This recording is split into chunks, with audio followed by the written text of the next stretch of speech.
Well, for more insight, we can speak now to the Director for Latin American and Latino Studies and the Immigration Lab, a professor at American University in Washington, D.C., Ernesto Castañeda. Thanks so much for your time. We're watching there another killing and the Trump administration trying to push the blame elsewhere, but the video footage is pretty clear. One wonders, who checks the legality of ICE agents in the United States? Good morning, Eve.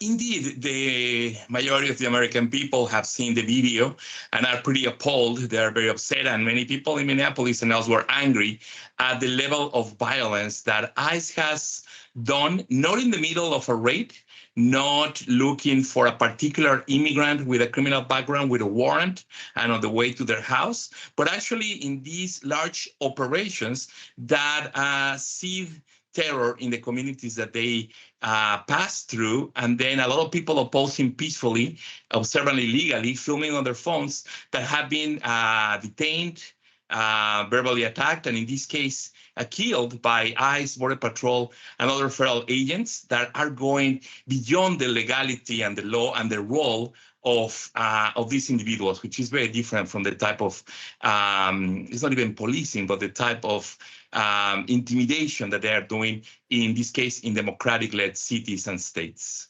Because it comes just weeks after the killing of Renee Good, and I believe there was an FBI investigation after that killing, but more into her rather than the agents who killed her. That is correct. There's no investigation, as far as we know, towards the agent that killed her. You're right.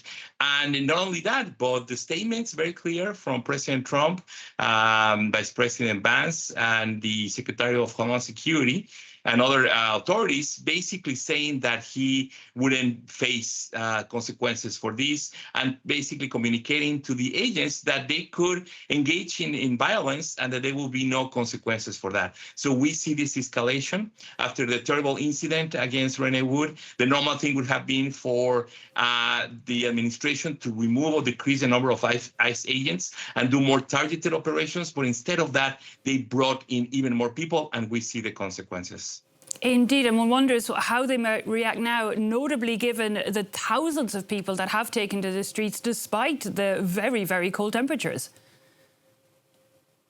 Yes, very cold temperatures, very hard to protest, but nonetheless, hundreds of thousands indeed in Minneapolis and many other cities in solidarity have come up peacefully to show the rejection against the raids or the operations from ICE and other agencies. And on Friday, we have the largest demonstration before the killing of Alex, but even now after, it's people remembering him and upset that he was killed for no apparent reason. And the justification that the government first gave, that he was burnishing his gun against officials, there's no evidence from any angles that that was happening. So people indeed are upset, but they are seeing that there's no indication that the federal administration nor the FBI are going to do any investigations into the matter. So they're taking this into the streets and politically, because they know that there's going to be otherwise no justice for Alex or Renee so far.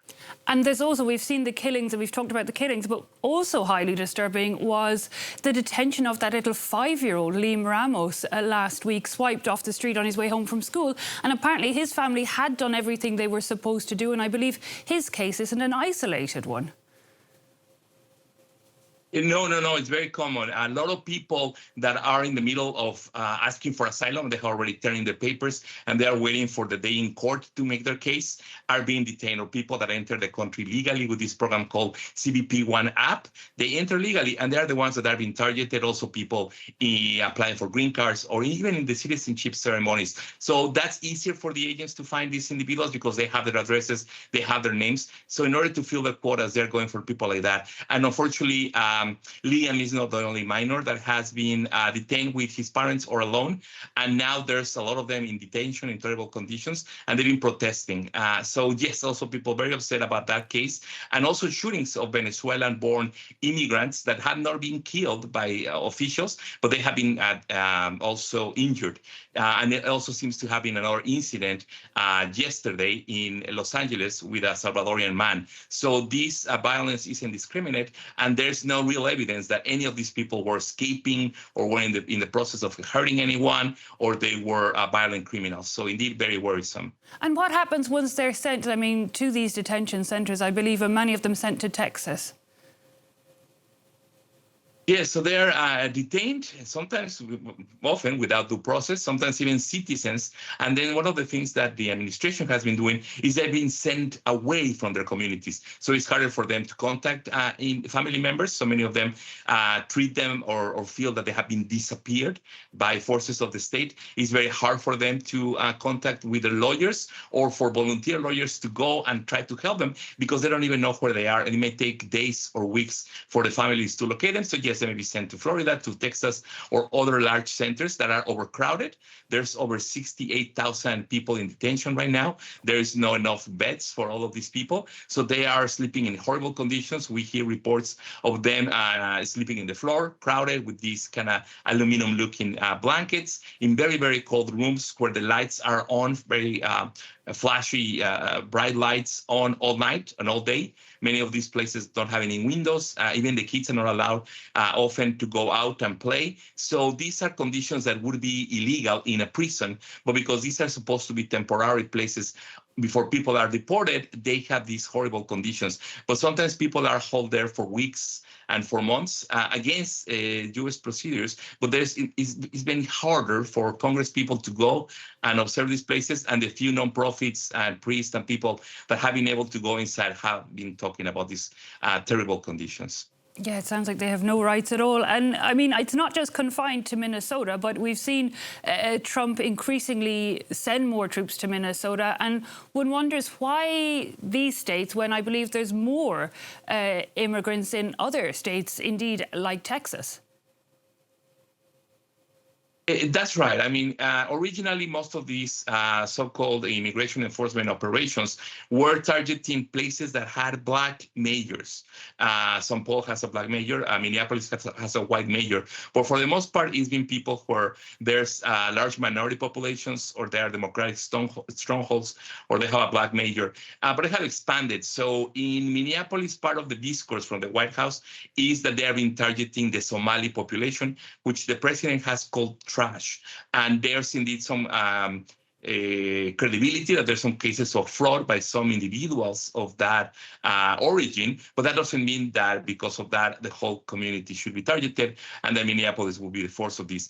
And something else in common is that all these communities are in the border, the U.S.-Mexico border, but also along the coasts and on the border with Canada or the lakes. So therefore, in those areas, there's less civil rights, and because of a law that was passed after 9/11, Border Patrol can be active in these places. So Minneapolis, Chicago, even though we don't traditionally think of them as border cities, they are technically so. And the last case is that because of the agreements that most places in Florida have with ICE, and in Texas, actually, the most deportations right now are happening from those two states, but they're not happening through these very visible, spectacular, media-friendly campaigns that the Trump administration is doing in places like Minneapolis and Portland and other cities, but they're happening through jails and through traffic stops. So they also have been targeted heavily immigrant-populated areas and states like Florida, Texas, even if they are Republican governed. Where do you see things going from here? Well, this is not sustainable. Things should change. Anybody listening to the voices of the people, of pundits, of critics, of people in the streets will change tactics. But so far, Stephen Miller, Lewandowski, Kristi Noem, and the people in Homeland Security that are in charge of these operations, they are not elected officials. They are firm believers in the urgency of these mass deportations. So they're going to double down. They're not going to continue. They are increasing their radical rhetoric. Same with Trump. He's getting a little upset that public opinion, he can see, is turning against these very violent, unjustified causes. But it's very hard for him to change his mind publicly. He will have to come up with a big excuse. So unfortunately, I don't see them leaving Minneapolis very soon. They will eventually leave and go to another city. But for the meantime, they don't want to be seen as losing these occupation in the ground symbolically and this media. So I don't think this is improving anytime soon. But yes, the right thing would be for less forces to be, less ICE to be in Minneapolis. The next struggle, battle, linguistically speaking, is going to happen in Congress this week, when the Senate is going to see if they can reduce the huge amount of money that's supposed to go to ICE and the Border Patrol in the new budget, and if they can ask for some guarantees for minors, for detention centers, for these operations before the money is reimbursed. So we'll see if any Republican is willing to accept this. Okay, one to watch Congress this week. Ernesto Castañeda, thanks so much for your time and bringing us your insight. Much appreciated.